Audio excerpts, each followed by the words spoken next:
नमस्कार, शुभ संध्या। Target with Alok online institute में मैं एनके सिंह आप सभी लोगों का स्वागत करता हूं। आशा करता हूं कि सभी लोगों की दीपावली अच्छे ढंग से मनाई गई होगी और अच्छे ढंग से आप लोगों की पढ़ाई भी चल रही होगी।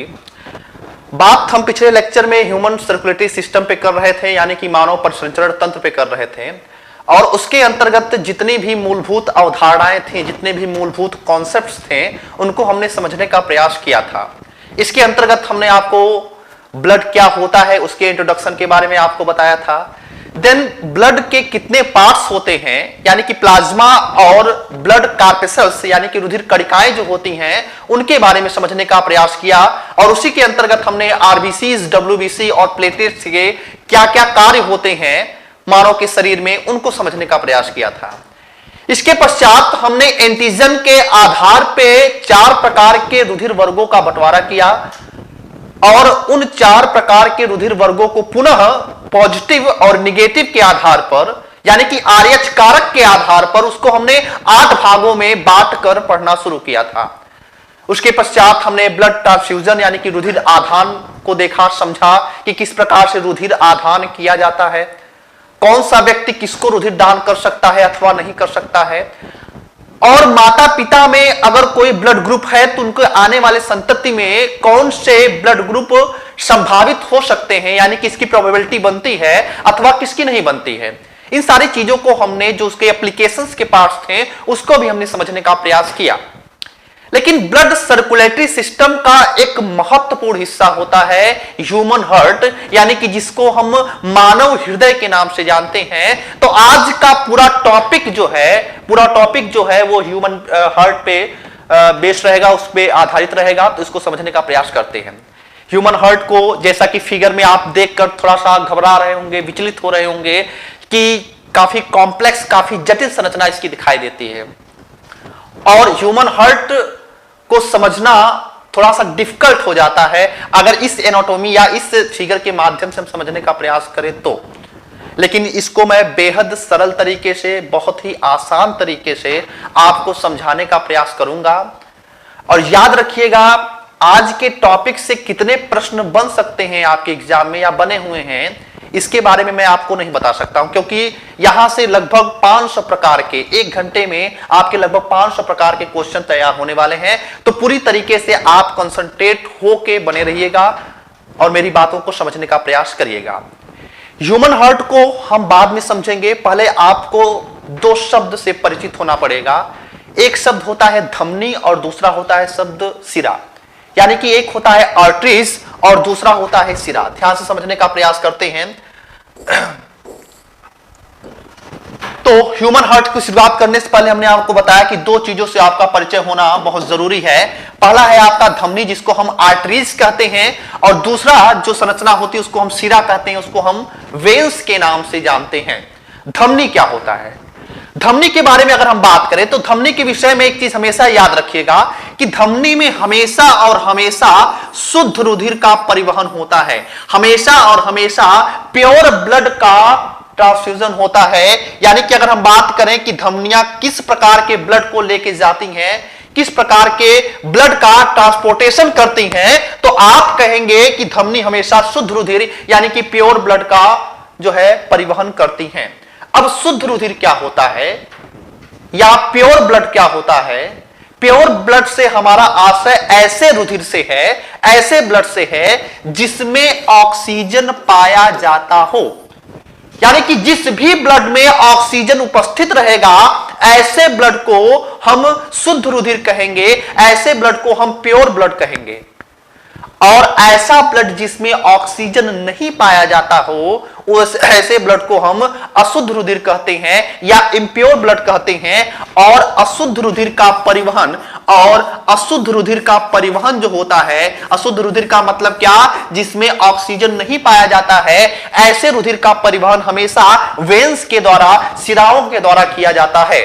तो 2 मूलभूत आपको अंतर मिल गए, किसके किसके बीच में? धमनी और सिरा के बीच में। किसके किसके बीच में? धमनी और सिरा के बीच में। कि धमनियां हमेशा शुद्ध रुधिर का परिवहन करती हैं, हमेशा प्योर ब्लड का परिवहन करती हैं, जबकि सिराएं जो हैं वे अशुद्ध रुधिर का, यानी कि जिसमें ऑक्सीजन नहीं पाया जाता है, उसका परिवहन करेंगे।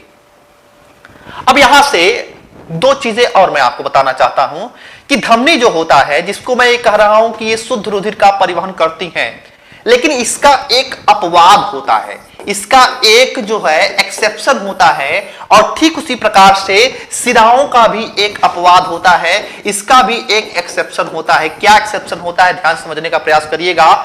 धमनियां शुद्ध रुधिर का परिवहन करती हैं, लेकिन पल्मोनरी आर्टरीज एक ऐसी आर्टरीज होती है, एक ऐसी धमनी होती है जिसको हिंदी में हम फुफ्फुस धमनी भी कहते हैं। फुफ्फुस धमनी या पल्मोनरी आर्टरीज, यह आपका धमनियों में अपवाद होती है, एक्सेप्शन होती है। क्या अपवाद है? अपवाद यह है कि जहां पे सारी धमनियां शुद्ध रुधिर का परिवहन करती हैं, सारी धमनियां शुद्ध रुधिर को लेके जाती हैं, वहीं पे ये जो पल्मोनरी आर्टरीज है, कहीं भी अगर आपको पल्मोनरी शब्द लग जाए, कहीं भी अगर आपको फुफ्फुस शब्द मिल जाए, तो उसका मतलब समझ लीजिएगा कि फेफड़ा। फुफ्फुस का या पल्मोनरी का सीधा सा अर्थ होता है फेफड़े से। तो ऐसी कोई भी धमनी जो शुद्ध रुधिर का परिवहन करती है, कोई भी ऐसी धमनी जो अशुद्ध रुधिर का परिवहन करती है, ऐसी धमनी को हम पल्मोनरी आर्टरीज कहते हैं, और ये इसका अपवाद होती है। और ठीक उसी प्रकार से सारी सिराएं जो हैं वे अशुद्ध रुधिर का परिवहन करती हैं, लेकिन पल्मोनरी वेन्स यानी कि फुफ्फुस सिरा जो है वह हमेशा शुद्ध रुधिर का परिवहन करेगी। तो कुल मिला के अगर हम यहां पे कहें तो पल्मोनरी आर्टरीज जो है यह धमनियों में अपवाद है, और पल्मोनरी वेन्स यानी कि फुफ्फुस जो सिरा है यह सिराओं में अपवाद है, यानी कि वे अपने कार्य के विपरीत कार्यों को जो है करती हैं। इस चीज को आपको हमेशा याद रखना है। अब मैं आ रहा हूं टॉपिक पे। इतनी चीजें आपको पता हो जानी चाहिए धमनी और सिरा के विषय में। उसके पश्चात जो है आप ह्यूमन हार्ट को आसानी से समझ सकते हैं। ह्यूमन हार्ट की अगर हम बात करें, मानव हृदय की अगर हम बात करें, तो यह 12 सेंटीमीटर लंबा, 9 सेंटीमीटर चौड़ा और लगभग 300 ग्राम की एक संरचना होती है। लगभग 300 ग्राम की एक संरचना होती है, जो कि हमारे डायफ्राम के नीचे हमारी पसलियों के नीचे जो है पाया जाता है। इसकी आकृति की बात करेंगे तो इसकी आकृति जो होती है ये शंक्वाकार होती है। इसकी आकृति जो है यह शंक्वाकार होती है। और अगर मैं ह्यूमन हार्ट के बारे में, जैसा कि आपको हमने फिगर से बताया था कि इसकी संरचना कुछ इस प्रकार से दिखती है, लेकिन इसको मैं बहुत ही सिंपल वे में बताने का प्रयास कर रहा हूं। ध्यान से एक एक चीजों को समझने का प्रयास करिएगा। कुछ इस प्रकार से ह्यूमन हार्ट, ठीक है। इस फिगर से आप लोग कुछ परिचित भी होंगे। तो इसी फिगर के माध्यम से, इसी सरल संरचना के माध्यम से हम पूरे ह्यूमन हार्ट के एनाटॉमी को समझने का प्रयास करते हैं। हमने कि जैसा कि बताया कि लगभग 300 ग्राम लगभग ये संरचना होती है, और ये आपके पसलियों यानी कि जो आपकी रिब्स होती हैं, उस रिब्स के नीचे स्थित ये संरचना होती है। ह्यूमन हार्ट का सबसे बड़ा कार्य क्या होता है, किस लिए ह्यूमन हार्ट हमारे मानव शरीर में पाया जाता है? तो मानव शरीर में जो हृदय है, इसका सबसे बड़ा कार्य होता है पंपिंग करने का। जिस प्रकार से हम घरों में जो है पंपिंग सेट लगा के 2 मंजिला 3 मंजिला जो है इमारत तक जो है पानी चढ़ाने का कार्य करते हैं, ठीक उसी प्रकार से अगर बात करें ह्यूमन हार्ट की, तो ह्यूमन हार्ट जो है ये हमारे पूरे शरीर में जो है रुधिर के परिवहन के लिए जिम्मेदार होता है। यानी हमारे पूरे शरीर में जो है ब्लड को भेजने का कार्य कौन करता है? तो हमारे पूरे शरीर में जो है ब्लड को भेजने का कार्य जो है इस ह्यूमन हार्ट के द्वारा, मानव हृदय के द्वारा किया जाता है, संपादित किया जाता है। यही वह स्टेशन होता है जहां से पूरे ब्लड को जो है भेजा जाएगा। कैसे भेजा जाएगा, उसकी क्या एनाटॉमी होती है, किस क्रियाविधि के द्वारा जो है यह ब्लड को भेजता है, इन सारी चीजों को हम समझने का प्रयास करते हैं। एक एक करके क्रमबद्ध तरीके से, व्यवस्थित तरीके से मैं चलने का प्रयास करता हूं, और उसी तरीके से आप भी समझेंगे तो इसको काफी बेहतर ढंग से समझने का प्रयास कर पाएंगे। देखिएगा, ह्यूमन हार्ट के बारे में हमने बताया कि एक शंक्वाकार संरचना होती है, और इसके 4 जो है चेंबर पाए जाते हैं। मानव की हृदय की अगर हम बात करें तो मानव के हृदय में 4 चेंबर होते हैं। 4 चेंबर को आप समझ सकते हैं 4 कमरे होते हैं। ये आप देख सकते हैं इधर से इधर तक, यहां तक का ये जो पहला चेंबर, ये जो है आपका दूसरा चेंबर, पहला चेंबर आपका इधर, इसके पश्चात ये दूसरा चेंबर हो गया, इधर जो है आपका ये तीसरा चेंबर हो गया, और ये चौथा हो गया आपका 4 चेंबर हो गए। यानी कि मानव हृदय के अगर पूछा जाए कितने चेंबर होते हैं तो 4 चेंबर, 4 वेश्म, या साधारण बोलचाल भाषा में आप कह सकते हैं 4 कमरे होते हैं। इस मानव हृदय के चारों तरफ जो एक झिल्ली पाई जाती है, इस हृदय के चारों तरफ एक झिल्ली पाई जाती है जो हृदय को सुरक्षा प्रदान करती है, और उस झिल्ली का नाम क्या होता है? उस झिल्ली का नाम होता है पेरिकार्डियम। उस झिल्ली का नाम क्या होता है? पेरिकार्डियम। यानी कि ये जो आपका हृदय है, हृदय के चारों तरफ एक मेम्ब्रेन पाई जाती है, एक झिल्ली पाई जाती है, इस झिल्ली का नाम होता है पेरिकार्डियम। पेरी का मतलब होता है चारों ओर। कहीं भी पेरी शब्द मिल जाए तो उसका आशय आप लोग क्या निकालेंगे? चारों ओर। किसके चारों ओर? कार्डियम के चारों ओर। कहीं भी कार्डियम शब्द मिल जाए तो आप समझ लीजिएगा कि वह किससे संबंधित है? वह मानव हृदय से संबंधित है। तो मानव हृदय के चारों तरफ पाई जाने वाली जो झिल्ली होगी उसका नाम क्या है? उसका नाम है पेरिकार्डियम। क्या नाम होता है? पेरिकार्डियम। पेरिकार्डियम जो है यह 3 भागों में विभक्त होती है, या फिर हम कह सकते हैं कि उसके छोटे छोटे पतले पतले 3 लेयर होते हैं। ऊपर का जो लेयर होता है उसको हम एपिकार्डियम कहते हैं, बीच का जो होता है उसको मायोकार्डियम कहते हैं, और जो सबसे लास्ट का, सबसे अंदर का जो पोर्शन का जो मेम्ब्रेन पाई जाती है इसको हम एंडोकार्डियम कहते हैं। यानी कि 3 लेयर में यह विभक्त होता है। अगर मैं पेरिकार्डियम की बात करूं तो पेरिकार्डियम जो है वो कार्डियक मसल से बना होता है, कार्डियक मसल से, यानी कि जिसको हम हृदय पेशी कहते हैं। और हृदय पेशी की एक विशेषता होती है कि इसकी रचना, इसका रूप ऐच्छिक पेशियों के समान होता है, जबकि इसका कार्य जो है वह अनैच्छिक पेशियों की भांति होता है।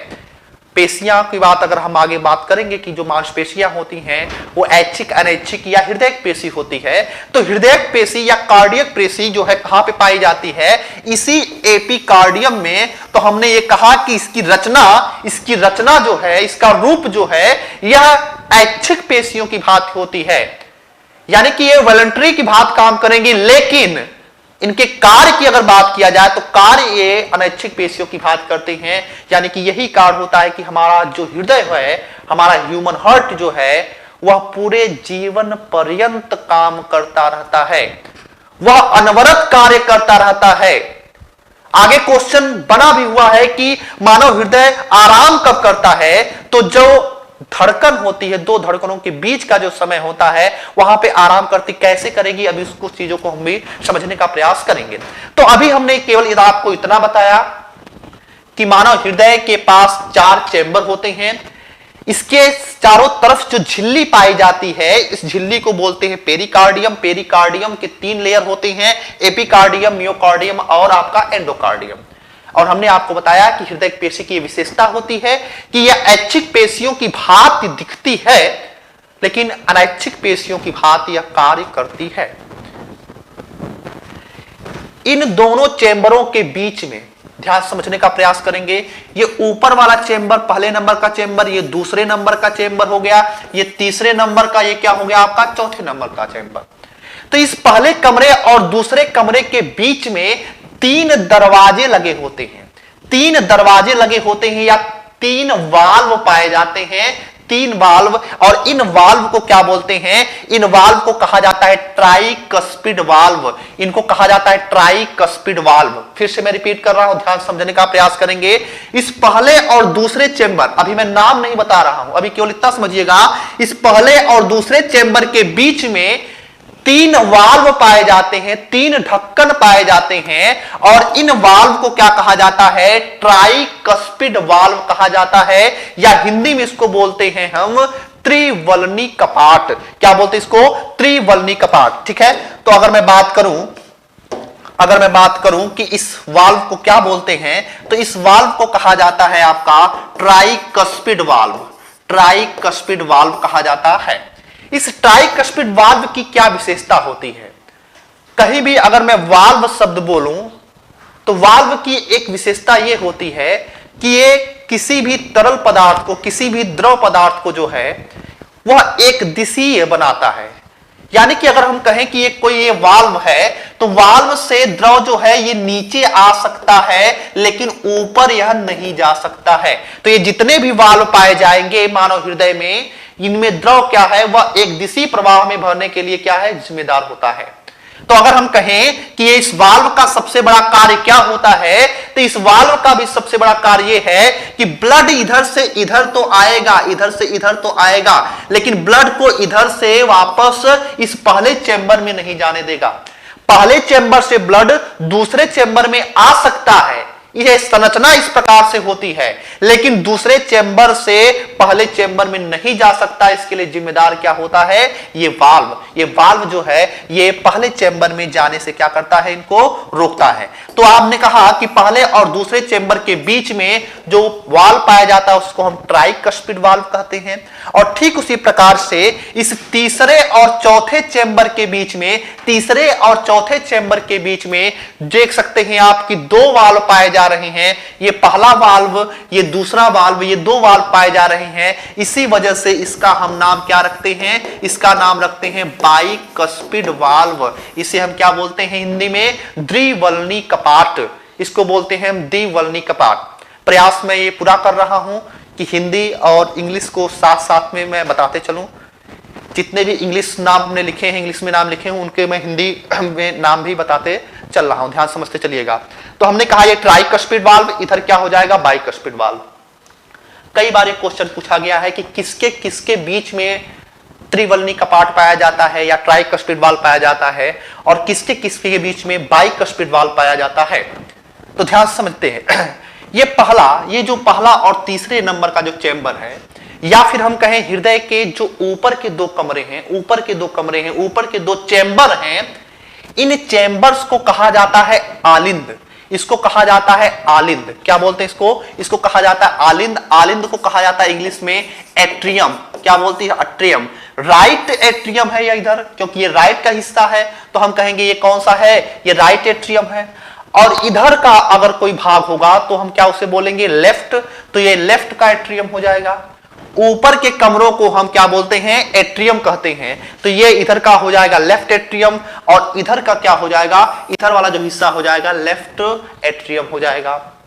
ठीक उसी प्रकार से अगर हम बात करेंगे तो ये नीचे का जो हिस्सा होता है, इसको वेंट्रिकल कहते हैं। वेंट्रिकल का हिंदी होती है निलय, इसे कहते हैं निलय। और एट्रियम को क्या बोलते हैं, एट्रियम को आलिंद कहा जाता है। इसको हिंदी में आलिंद कहा जाता है। तो ऊपर के दोनों कमरे आलिंद कहलाते हैं, नीचे के दोनों चेंबर निलय कहलाते हैं। तो इधर वाला हिस्सा हो जाएगा राइट एट्रियम, इधर वाला हिस्सा हो जाएगा आपका राइट वेंट्रिकल। ठीक उसी प्रकार से अगर हम इधर की बात करेंगे तो इधर कौन सा हो जाएगा, लेफ्ट वेंट्रिकल। इधर का हिस्सा क्या हो जाएगा आपका, लेफ्ट वेंट्रिकल। तो जो 4 चेंबर बने थे, उन 4 चेंबर्स का हमने नामकरण भी कर दिया। ऊपर का पहला जो चेंबर था उसको हमने राइट एट्रियम कहा, दूसरा जो चेंबर था उसको हमने राइट वेंट्रिकल कहा, तीसरा जो चेंबर था हमने उसको लेफ्ट एट्रियम कहा, चौथा जो चेंबर था उसको हमने लेफ्ट वेंट्रिकल के नाम से जाना। अलिंदों की ये विशेषता होती है कि ये एक साथ में संकुचित होते हैं, साथ में फैलते हैं। यानी कि एक बार मानव हृदय की अगर हम बात करेंगे तो मानव हृदय एक बार स्क्वीज होता है, एक बार संकुचित होता है, और दूसरी अवस्था में वो रिलैक्स होता है, दूसरी अवस्था में वो फैलता है। पहली अवस्था में क्या करता है, वो स्क्वीज करेगा, कॉन्ट्रैक्ट करेगा, और दूसरी अवस्था में ये क्या करेगा, रिलैक्स होता है, फैलता है। तो जब ये स्क्वीज करता है, ये कॉन्ट्रैक्ट होता है या फिर ये रिलैक्स होता है, तो इसको संकुचित या इसको फैलाव के लिए कुछ तो ऐसी संरचना होगी जो इसको निर्धारित करती होगी, जो इसको कोऑर्डिनेट करती होगी। मानव शरीर का जो मस्तिष्क होता है, मानव ब्रेन जो होता है, उसका एक स्थान आगे चल के हम पढ़ेंगे, उसके पश्च मस्तिष्क का एक भाग होता है जिसको हम मेडुला ऑब्लागेंटा कहते हैं। मेडुला ऑब्लागेंटा इन समस्त क्रियाओं पर निर्धारण स्थापित करने का कार्य करता है। यानी इन सारी क्रियाओं पे निर्धारण स्थापित कौन करता है, तो ह्यूमन ब्रेन का मेडुला ऑब्लागेटा, जो कि पश्च मस्तिष्क का एक हिस्सा होता है। तो अभ्यास समझने का प्रयास करते हैं कि कैसे ये पूरे शरीर में ब्लड पंप करने का कार्य करता है। ठीक है, ध्यान समझने का प्रयास करते हैं। पहली संरचना के बारे में बात करते हैं। पहला काम क्या होता है? पहला काम ये होता है कि सुपीरियर वेना केवा और इंटीरियर वेना केवा के द्वारा ब्लड जो है इस राइट एट्रियम में लाया जाता है। अब क्यों ब्लड लाया जाता है, ध्यान समझने का प्रयास करिएगा। मान लीजिए हमने अपने इन हाथों से हम लिख रहे हैं, हाथों से लिखते लिखते धीरे धीरे इस हाथ की एनर्जी क्या हो गई है? समाप्त हो गई है।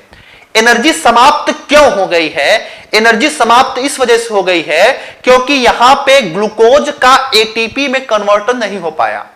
यानी कि यहां से जो ग्लूकोज था वो एटीपी में कब कन्वर्ट होगा? जब ऑक्सीजन रहेगा यहां पे। क्योंकि हमने आपको बताया है कि कोई भी सेल जो है एनर्जी कब तक देगी? जब उस सेल के पास ग्लूकोज होगा, और दूसरा फैक्टर क्या है? ऑक्सीजन। जब ग्लूकोज ऑक्सीजन इस कोशिका के पास रहेगा तभी ये कोशिका एटीपी का उत्पादन करेगी और तभी तक यह क्या करेगी? कार्य करेगी।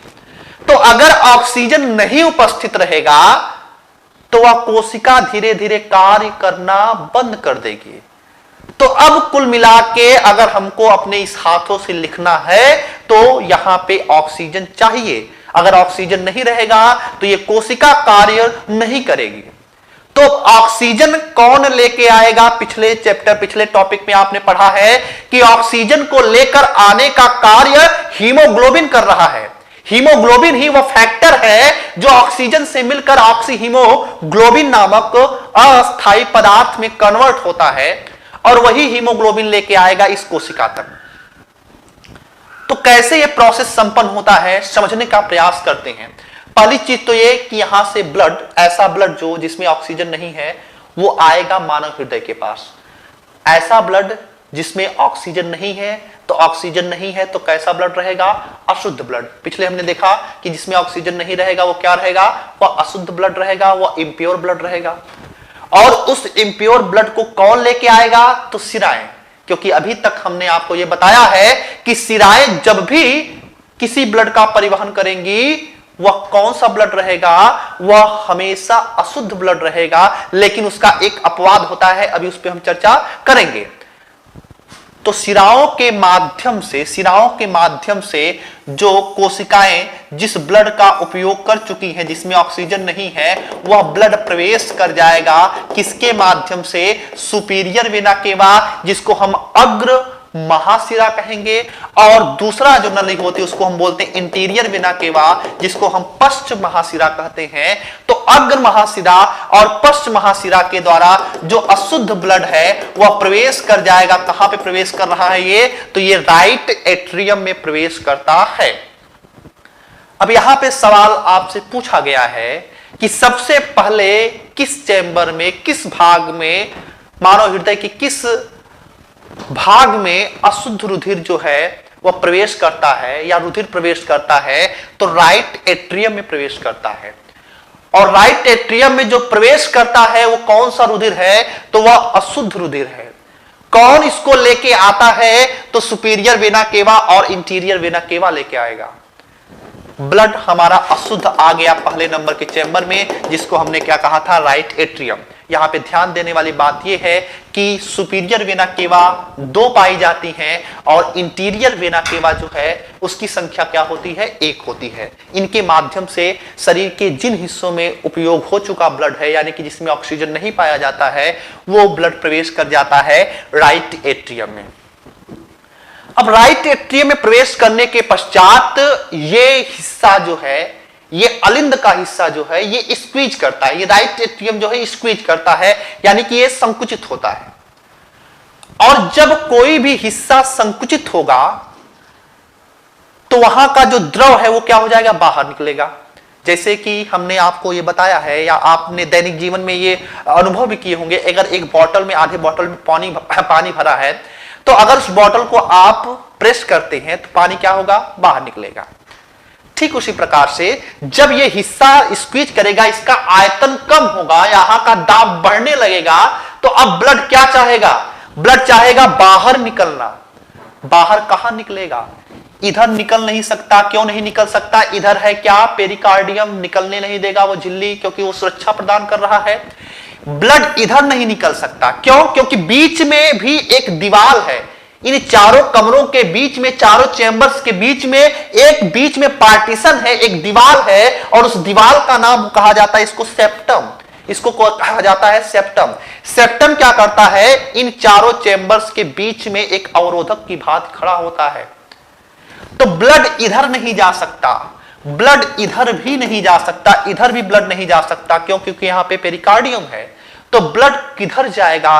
ब्लड जो है इस वाल्व से होते हुए, इस वाल्व से होते हुए जो है ये इस दूसरे चेंबर में प्रवेश कर जाएगा। और इस दूसरे चेंबर का नाम क्या है? इस दूसरे चेंबर का नाम होता है राइट वेंट्रिकल, या हम कहेंगे राइट निलय जो होता है, इसमें प्रवेश कर जाएगा। कब? जब ये आपका हिस्सा, ये अलिंद वाला हिस्सा आपका स्क्वीज करेगा तो ये प्रवेश कर जाएगा किसमें? राइट वेंट्रिकल में प्रवेश कर जाएगा। तो ये चीज आपको पता हो जानी चाहिए। तो आपने ये देखा कि इस राइट एट्रियम में और राइट वेंट्रिकल में कैसा रुधिर है? तो इसमें रुधिर है अशुद्ध। इसमें कौन सा रुधिर है? इसमें रुधिर है आपका अशुद्ध रुधिर है, यानी कि इसमें ऐसे ब्लड है जिसमें ऑक्सीजन नहीं पाया जाता है। लेकिन कहानी वही है, सेम। आपका मुख्य जो टारगेट पॉइंट ये है कि वो जो कोशिका जिसके पास ऑक्सीजन नहीं था, या हमारे हाथों की कोशिका जिसके पास ऑक्सीजन समाप्त हो गया है, वहां पे ऑक्सीजन देना है। और अभी कौन सा ब्लड है? अभी यहां पे ऑक्सीजन जिसमें नहीं पाया जाता वो ब्लड यहां पे आया है।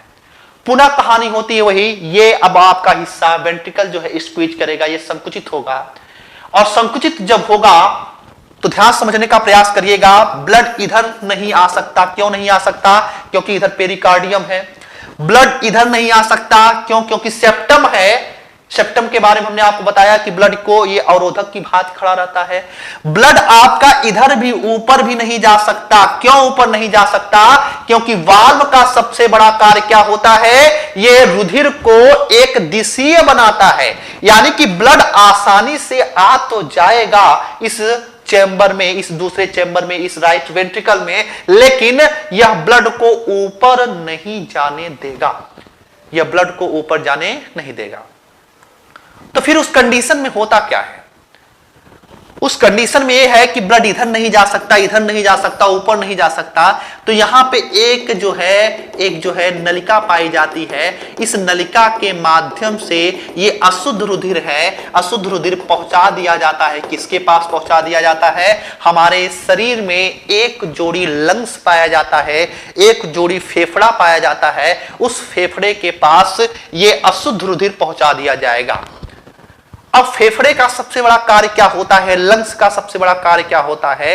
लंग्स में जो है सबसे महत्वपूर्ण संरचना पाई जाती है एल्वुलाई की, जिसको वायु कोष्ठक कहते हैं। इसके बारे में आगे हम चल के अध्ययन करेंगे। अगला जब चैप्टर आपका आएगा रेस्पिरेटरी सिस्टम, तो उसके अंतर्गत हम बात करेंगे। कुल मिला के अभी आपको यह समझना है कि ये जो अशुद्ध रुधिर लेके गया है लंग्स के पास, लंग्स उस अशुद्ध रुधिर में ऑक्सीजन को मिला देगा।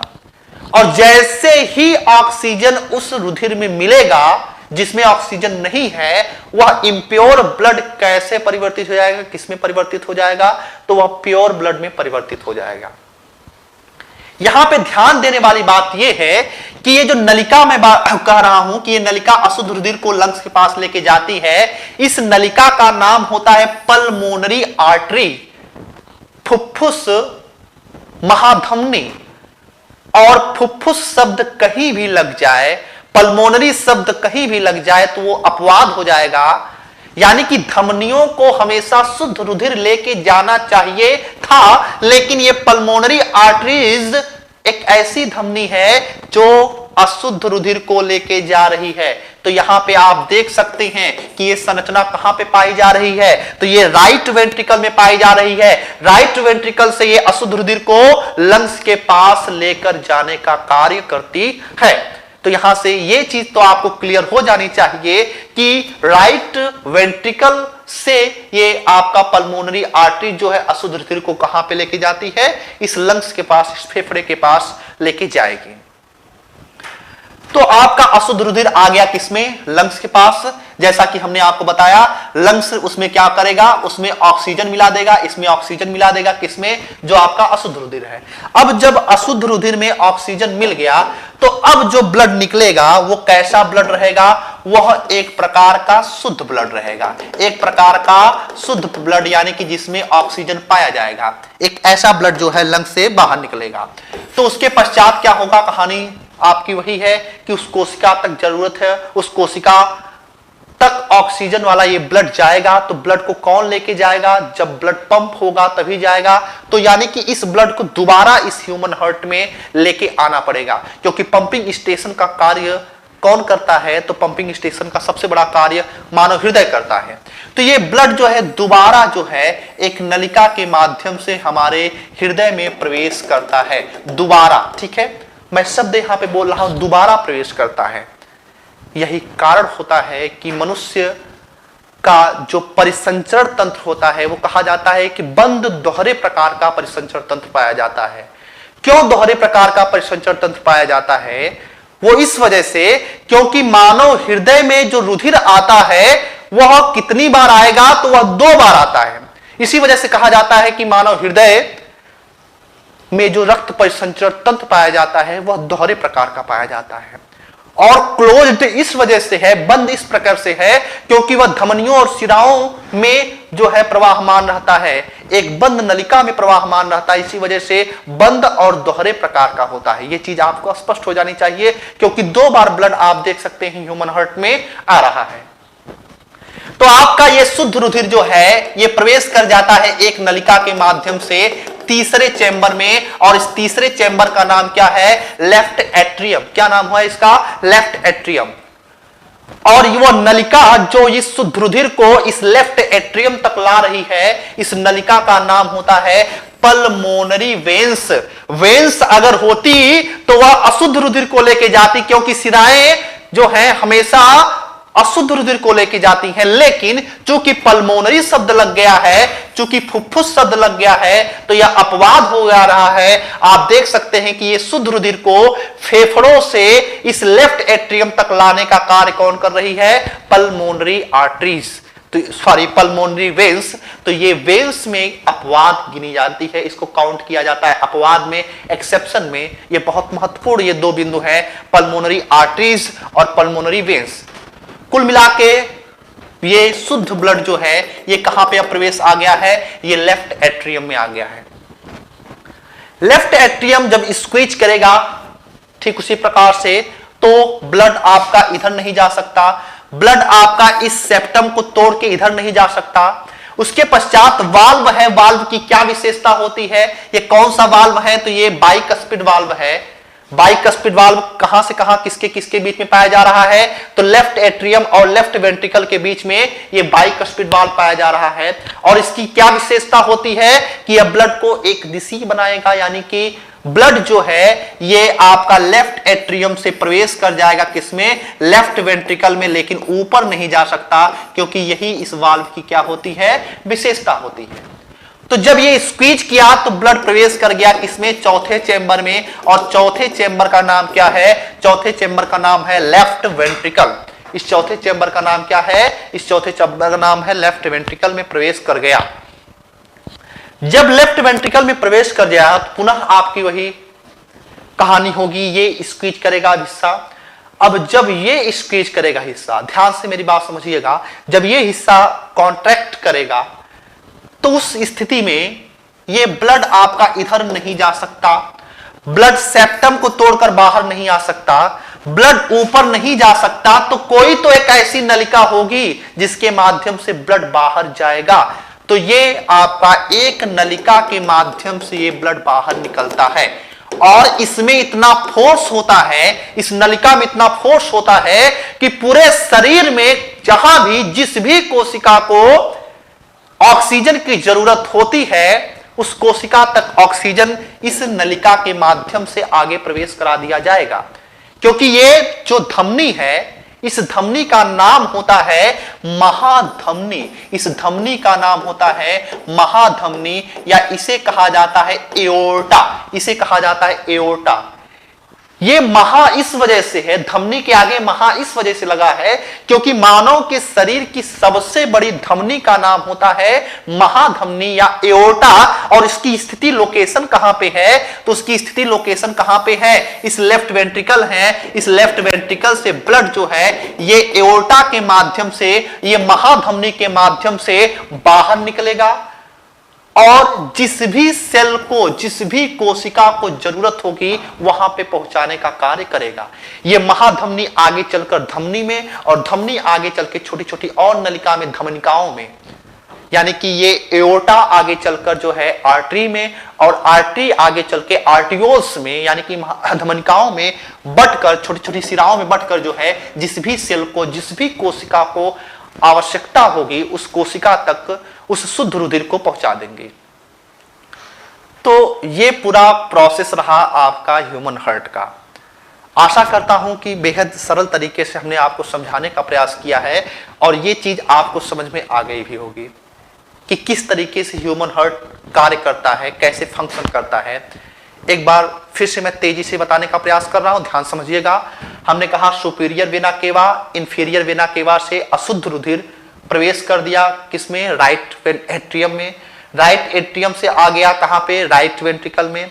राइट वेंट्रिकल के द्वारा फिर कहा, जब ये स्क्वीज होगा तो ये पल्मोनरी आर्टरी के द्वारा लंग्स में पहुंचा दिया गया। लंग्स उसमें ऑक्सीजन मिलाएगा। पाथवे देखते चलिएगा, रास्ता देखते चलिएगा। लंग्स के बाद जो है एक जो नलिका के माध्यम से जो है यह पुनः आता है लेफ्ट एट्रियम में। वह नलिका का नाम क्या है? Pulmonary veins. पल्मोनरी वेन्स से जो है यह बाइकस्पिड वाल्व से होते हुए ये प्रवेश कर जाता है लेफ्ट वेंट्रिकल में, और लेफ्ट वेंट्रिकल से महाधमनी के द्वारा, एओर्टा के द्वारा पूरे शरीर में इसको भेज दिया जाता है। अब क्वेश्चंस यहां पे भरमार है। क्वेश्चंस अगर पूछा जाए, देखा जाए, समझा जाए तो कई क्वेश्चन यहां से बन जाते हैं। राइट एट्रियम और राइट वेंट्रिकल में अगर आप देखेंगे तो अशुद्ध रुधिर है। लेफ्ट वेंट्रिकल और लेफ्ट एट्रियम के बीच में अगर देखा जाए तो शुद्ध रुधिर है। इन दोनों के बीच में कैसा रुधिर है? इन दोनों के बीच में शुद्ध रुधिर पाया जाता है। अब यहां पे सवाल, एक चीज हमने आपसे कहा था कि ये जो हमारा ह्यूमन हार्ट जो स्क्वीज कर रहा है, जो संकुचित हो रहा है और जो इसमें फैलाव हो रहा है, इसके लिए कोई प्रोसेस तो जिम्मेदार होगा जो एक निश्चित दर से, एक निश्चित तय सीमा के अंदर जो है ये स्क्वीज कर रहा है या फैल रहा है। तो हमारा ये जो सुपीरियर वेना केवा है, इस सुपीरियर वेना केवा के यहाँ पे एक जो है संरचना पाई जाती है, और इस संरचना का क्या नाम है? इस संरचना का नाम होता है SA नोड। ये जो संरचना यहाँ पे पाई जाती है, इस संरचना का नाम होता है SA नोड। SA नोड का नाम होता है, पूरा नाम साइनोएट्रियल नोड। इसका पूरा नाम होता है साइनोएट्रियल नोड। ये साइनोएट्रियल नोड जो है ये पूरे हृदय को एक निश्चित दर से जो है नियंत्रित करता है कि वह निश्चित दर से संकुचित हो, निश्चित दर से वह रिलैक्स हो। कैसे संकुचित करता है? वो ऐसे नोड जो है ये पूरे हृदय में एक इलेक्ट्रिक करंट जो है भेजता है। एक विद्युत आवेग जो है पूरे हृदय में जो है भेजेगा। कौन भेजेगा? ये साइनोएट्रियल नोड, जिसको हम SA नोड कहते हैं। इसी SA नोड की मदद से जो है, इससे नोड की मदद से हमने कहा है कि विद्युत आवेग उत्पन्न किया जाएगा, इलेक्ट्रिक करंट जनरेट किया जाएगा, और इस इलेक्ट्रिक करंट का सबसे बड़ा कार्य है कि वह निश्चित दर से हृदय को संकुचित होने दे और निश्चित दर से हृदय को रिलैक्स होने दे। और यही वह करंट होता है, वही वह आवेग होता है जिसको हम आगे चलकर इलेक्ट्रोकार्डियोग्राफ यानी कि ECG पे रेखांकित करेंगे। आप लोग फिल्मों में देखते होंगे कि एक मॉनिटर पे जो है कुछ इस लाइनिंग सी संरचना आपको दिखती है। ये संरचना जो है वो बेसिकली क्या है? यही जो विद्युत आवेग उत्पन्न किया जाता है, इसी विद्युत आवेग को यहाँ पे रीड किया जाता है, और इस युक्ति का नाम होता है ECG, जिसको बोला जाता है इलेक्ट्रोकार्डियोग्राफ। तो इलेक्ट्रोकार्डियोग्राफ के द्वारा, इसी SA नोड के द्वारा जो विद्युत आवेग हृदय के द्वारा उत्पन्न किया जाता है, जो हृदय की धड़कन की शुरुआत करता है और हृदय की धड़कनों को नियंत्रित करता है, उसी को वहां पे रीड किया जाता है। और ऐसे नोड को ही पेस मेकर कहा जाता है। याद रखिएगा, इसी को पेस मेकर कहा जाता है। पेस मेकर इस वजह से क्योंकि इस पेस को, इस गति को नियंत्रित करने का कार्य यही एसए नोड करता है, इसी वजह से इसको पेस मेकर कहा जाता है। लंबी अवस्था के दौरान या वृद्धावस्था के दौरान हम बात करें तो वृद्धावस्था के दौरान ये जो एसए नोड है धीरे धीरे ये काम करना बंद कर देता है या इसमें अनियमितता आ जाती है।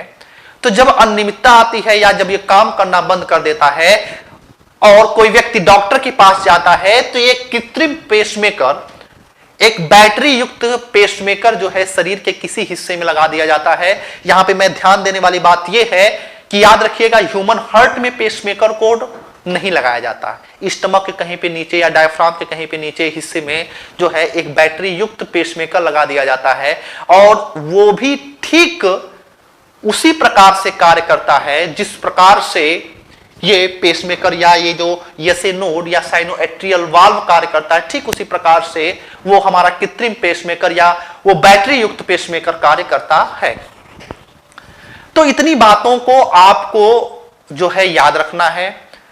पाथवे, रास्ता याद होना चाहिए कि शरीर के विभिन्न हिस्सों से ब्लड कैसे रुधिर के किस भाग में लाया जाएगा, फिर वहां से कैसे ब्लड लंग्स तक पहुंचाया जाएगा और पुनः लंग्स से कैसे हृदय तक लाने का कार्य किया जाएगा। अब यहां से क्वेश्चन कुछ और एराइज होते हैं कि सिस्टोलिक प्रेशर और डायस्टोलिक प्रेशर क्या होते हैं, पल्स रेट क्या होता है और कितना होना चाहिए। तो इन सारी चीजों को समझने का प्रयास करते हैं। अगर मैं बात करूं कि प्रकुंचन और अनुशिथिलन यानी कि सिस्टोल और डायस्टोल क्या होता है, तो जैसा कि हमने आपको बताया कि ह्यूमन हार्ट जो है वो संकुचित भी हो रहा है और क्यों संकुचित हो रहा है, क्योंकि विद्युत आवेगों के द्वारा वो कोऑर्डिनेट किया जा रहा है। तो जब निलय संकुचित होते हैं, ध्यान समझने का प्रयास करिएगा। अगर मैं ह्यूमन हार्ट की बात करूं तो जब ये निलय संकुचित होता है तो संकुचित होने के पश्चात क्या होगा, संकुचित होने के पश्चात जो है यहां से जो आपकी पल्मोनरी आर्टरीज गई थी, उस पल्मोनरी आर्टरीज में क्या होगा, तेजी से ब्लड बढ़ जाएगा और जब तेजी से ब्लड बढ़ जाएगा तो वहां का दाब क्या हो जाएगा, बढ़ जाएगा। ध्यान समझने का प्रयास करिए। मान लीजिए ये कोई आपकी धमनी है और इस धमनी में मान लीजिए कि आपका आधा लीटर मान लीजिए कि ब्लड प्रवाहमान है, लेकिन यहां पे अगर यकाएक जो है ब्लड और बढ़ गया, मान लीजिए आधा लीटर से 1 लीटर ब्लड बढ़ गया उसमें, तो अब क्या होगा, अब इसकी दीवारों पर जो है एक दाब उत्पन्न होने लगेगा, एक प्रेशर जनरेट हो जाएगा इस धमनियों पर और उसी दाब को, उसी प्रेशर को ब्लड प्रेशर कहा जाता है। क्यों ब्लड प्रेशर कहा जाता है, क्योंकि ये रुधिर के द्वारा प्रेशर उत्पन्न किया जा रहा है, ये ब्लड के द्वारा प्रेशर उत्पन्न किया जा रहा है, इसी वजह से इसको रुधिर दाब कहा जाता है। तो सिस्टोल क्या होता है, निलयों की सिकुड़ने पर जो दाब उत्पन्न होता है उस दाब को सिस्टोलिक प्रेशर कहा जाता है, उसको सिस्टोलिक प्रेशर कहा जाता है। और सिस्टोलिक प्रेशर का मान कितना होता है, सिस्टोलिक प्रेशर का मान 120 mmHg होता है, यानी कि पारे, Hg का मतलब यहां पे क्या है, पारा। तो हमने कहा कि प्रकुंचन दाब जो है वो निलयों के सिकुड़ने पर, ये धमनियों पर उत्पन्न जो दाब है उसे हम क्या बोलते हैं, प्रकुंचन कहते हैं और इसका मान 120 mmHg होता है। तो एक बार तो आपका ह्यूमन हार्ट संकुचित हुआ और दूसरी अवस्था में क्या होगा, दूसरी अवस्था में यह रिलैक्स होगा, दूसरी अवस्था में क्या होगा, फैलेगा। तो जब यह रिलैक्स होगा, ध्यान समझने का प्रयास करिएगा, अभी तक तो यह संकुचित हुआ था तो दाब यहां पे बढ़ गया, अब रिलैक्स होगा तो अब यहां पे दाब क्या हो जाएगा, कम हो जाएगा। और जब कम हो जाएगा यानी कि निलयों की सिकुड़ने की जो अवस्था होती है उसको अनुशिथिलन कहा जाता है, उसको डायस्टोल कहा जाता है। और डायस्टोल के दौरान धमनियों पर दाब कम हो जाता है और ये कम दाब कितना होता है, ये 80 mmHg होता है। तो कुल मिला के सिस्टोल की अवस्था के दौरान जो उत्पन्न प्रेशर है उसको हम सिस्टोलिक प्रेशर कहेंगे। इसका मान 120 mmHg होता है। और डायस्टोल के दौरान जो उत्पन्न दाब होता है उसको हम डायस्टोलिक प्रेशर कहते हैं और इसका मान कितना होता है 80 mmHg होता है। 80 mmHg होता है। यहां पे दो बात ध्यान में देने योग्य है कि अगर एक स्वस्थ मनुष्य का हम देखें तो स्वस्थ मनुष्य का कितना आ जा रहा है आपका बीपी। अगर मैं स्वस्थ मनुष्य का ब्लड प्रेशर की बात करूं तो 120/80 mmHg एक स्वस्थ मनुष्य का रक्तचाप होना चाहिए। एक स्वस्थ मनुष्य का रक्तचाप 120/80 mmHg होना चाहिए। लेकिन जब यही 150/90 की अवस्था पे पहुंचता है तो उसको हाइपरटेंशन कहते हैं। हाइपर का मतलब होता है अधिकता, हाइपर का मतलब होता है अधिकता और हाइपो का मतलब होता है कम। तो अगर यही अवस्था आपका 150/90 पहुंचता है तो उसको हम कहते हैं कि हाइपरटेंशन हो गया है। और यही अवस्था, यही ब्लड प्रेशर का मान जब 100 से 50/50 यानी कि सिस्टोलिक का प्रेशर 100 हो और डायस्टोलिक का 50 के आसपास हो तो हम कहते हैं हाइपोटेंशन यानी कि बीपी कम हो गया है। तो बीपी अधिक होना या बीपी कम होना ये भी इस मान पर निर्धारित करता है। इतनी बातें आपको समझ में आनी चाहिए। यहां पे एक चीज और मैं बता दूं आपको कि एक सिस्टोल और एक डायस्टोल को 1 हार्ट बीट कहा जाता है। एक जो धड़कन होती है वो धड़कन क्या होता है, सिस्टोल और डायस्टोल दोनों को मिला दिया जाए तो एक हृदय धड़कन या उसको 1 कार्डियक साइकिल भी कहते हैं। तो एक कार्डियक साइकिल या 1 हार्ट बीट क्या है, सिस्टोल और डायस्टोल दोनों को मिलाने के पश्चात जो है वो 1 हार्ट बीट बनती है, जिसको हम धड़कन के नाम से जानते हैं। जिसको आप ये जानते हैं कि 1 मिनट में मनुष्य का जो धड़कन है या हार्ट बीट है वो 72 बार जो है होता है, 72 बार यानी कि वो पंप करता है। इतनी बातें आपको पता होनी चाहिए। ये सिस्टोलिक और डायस्टोलिक प्रेशर जो होता है या ये जो ब्लड प्रेशर होता है इसको मापने का एक यंत्र होता है। उस यंत्र का नाम होता है स्फेग्मोमैनोमीटर। स्फेग्मोमैनोमीटर इस यंत्र के द्वारा जो है ये ब्लड प्रेशर को मापा जाता है। और इसमें यूज क्या किया जाता है, तो इसमें लेफ्ट ब्रैकियल आर्टरी होती है। लेफ्ट ब्रैकियल आर्टरी जो होती है, आप देखते होंगे कि कोई व्यक्ति जब ब्लड प्रेशर मापा जाता है उसका तो एक कपड़े की जैसी संरचना होती है। तो ये यहाँ की संरचना से 2 उंगलों पर जो है उसको लगाया जाता है और उसके माध्यम से जो है यानी कि लेफ्ट ब्रैकियल आर्टरी के माध्यम से जो है इस ब्लड प्रेशर को मापा जाता है। अब सामान्यतः लोग ब्लड प्रेशर और पल्स रेट में कंफ्यूजन कर जाते हैं। पल्स रेट का मतलब होता है नाड़ी दर और ब्लड प्रेशर का मतलब होता है आपका रुधिर दाब। रुधिर दाब के बारे में हमने आपको बताया कि धमनियों में उत्पन्न दाब जो रुधिर के द्वारा उत्पन्न किया जाता है वो आपका ब्लड प्रेशर होता है। लेकिन नाड़ी दाब जो होता है, पल्स रेट जो होता है, वो हृदय जो है वो संकुचित होता है या कॉन्ट्रैक्ट करता है या रिलैक्स होता है। तो वो जो दर होती है उस दर को कहा जाता है नाड़ी दर। बेसिकली पल्स रेट और जो ब्लड प्रेशर होता है वो लगभग आसपास होता है। तो इस वजह से हम वहां पे थोड़ा सा कंफ्यूज कर जाते हैं। लेकिन दोनों में अंतर होता है। अंतर ये है कि ये जो कॉन्ट्रैक्ट हो रहा है हमारा हृदय या रिलैक्स हो रहा है उस समय जो रेट उत्पन्न, जो दर हम गणना कर रहे हैं वो रेट कौन सा है, वो पल्स रेट होता है। और पल्स रेट के बारे में याद रखिएगा, उसको रेडियल आर्टरी के थ्रू मापा जाता है। वैसे भी पल्स रेट के बारे में अगर आपको याद रखना है तो आप भी ये कार्य कर सकते हैं। आप अपने हाथों को लेकर, ये जो अंगूठा का हिस्सा होता है, अंगूठा, इस अंगूठे से थोड़ा सा नीचे आएंगे यहाँ पे उसको मिलाते हुए और थोड़ा सा इधर आएंगे और 3 अंगुली रखेंगे हल्का सा। तो यहाँ पे आपको अनुभव होगा कि ये जो आपका रेट उत्पन्न हो रहा है, जो दर उत्पन्न जो आपको महसूस हो रहा है वो क्या है, वो पल्स रेट है। और ये भी आपका एक लगभग आपका 60 से लेके 100 के बीच में है तो सामान्य है। 50 से नीचे है तो वो असामान्य है। सामान्यतः कुछ लोगों को हो भी जाता है, जैसे जो एथलीट होते हैं उनकी पल्स रेट कम होती है। अगर कोई व्यक्ति व्यायाम कर रहा है या टेंशन में है तो उसकी पल्स रेट अधिक होती है। तो आप इस तरीके से पल्स रेट की खुद गणना कर सकते हैं, या फिर कुछ शरीर के और हिस्से होते हैं, ऊपर भी आएंगे तो यहां पे भी पल्स रेट आपको मिल जाएगा, गर्दन के हिस्से में आएंगे तो यहां पे भी पल्स रेट आपको मिल जाएगा। लेकिन यहां पे थोड़ी सी दिक्कत होती है, यहां पे आप अंगूठी सबसे एग्जैक्ट तरीका होता है किस तरीके से आप जो है पल्स रेट को आसानी से माप सकते हैं और खुद बता सकते हैं कि हमारी पल्स रेट अधिक है अथवा कम है। तो ये पल्स रेट के बारे में हमने बता दिया और प्रकुंचन और शीतलन के बारे में बता दिया, ब्लड प्रेशर क्या होता है, इस सारी चीजों के बारे में हमने बात किया। अब जो है ये वाल्व के बारे में हमने आपको बताया कि वाल्व की ये विशेषता होती है कि वाल्व जो है ये रुधिर के प्रवाह को एक दिशी बनाता है।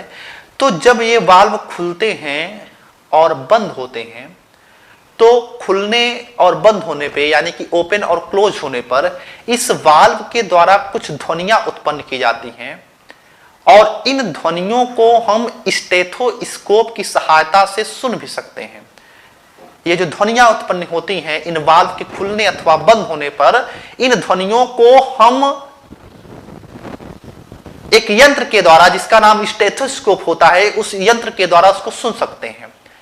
क्यों यंत्र का प्रयोग हम करते हैं? यंत्र का प्रयोग हम इस वजह से करते हैं क्योंकि हृदय के द्वारा जो उत्पन्न ध्वनियां होती हैं वह एक प्रकार की अवश्रव्य ध्वनियां होती हैं।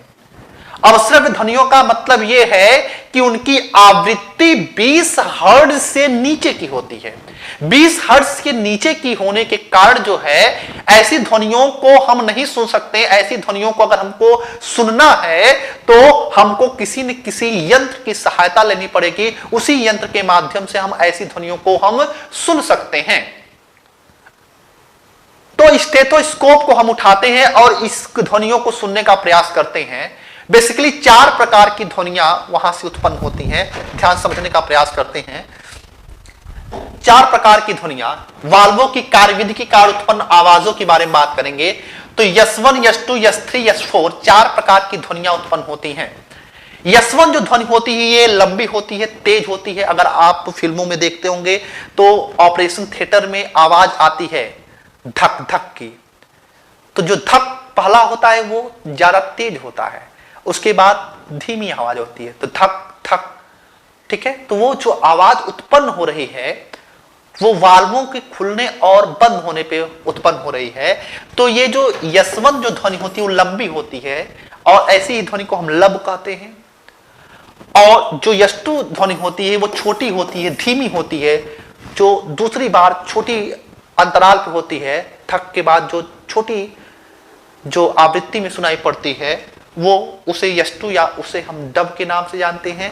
S3 या S4 जो है इसकी आवृत्ति बहुत धीमी होती है, वो स्टेथोस्कोप की सहायता से भी नहीं सुनाई पड़ती है। तो ये 4 प्रकार की ध्वनियों को उत्पन्न किया जा सकता है, लेकिन हम 2 ही प्रकार की ध्वनियों को सुन पाते हैं स्टेथोस्कोप की सहायता से, वो S1 है और दूसरा है आपका S2। और हमने जैसा कि बताया उस यंत्र का नाम क्या होता है, उस यंत्र का नाम क्या होता है, स्टेथोस्कोप। क्या होता है? स्टेथोस्कोप। अब कुछ पॉइंट्स और आपको जानने चाहिए उस हृदय से संबंधित। एक आप जानते होंगे मेडिकल क्षेत्र में तो वहां पे एक शब्द मिलता होगा कैथ लैब।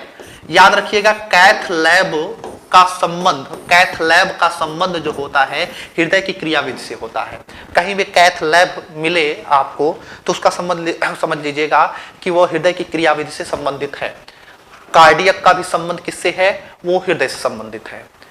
और एक पॉइंट और याद रखिएगा कि हमने बताया कि हृदय हमारा कार्य कर रहा है, हमारा मानव हृदय जो है वो कार्य कर रहा है, तो ये पूरे शरीर में ब्लड भेजने का कार्य कर रहा है, पूरे शरीर में ऑक्सीजन को ले जाने के लिए जिम्मेदार होता है।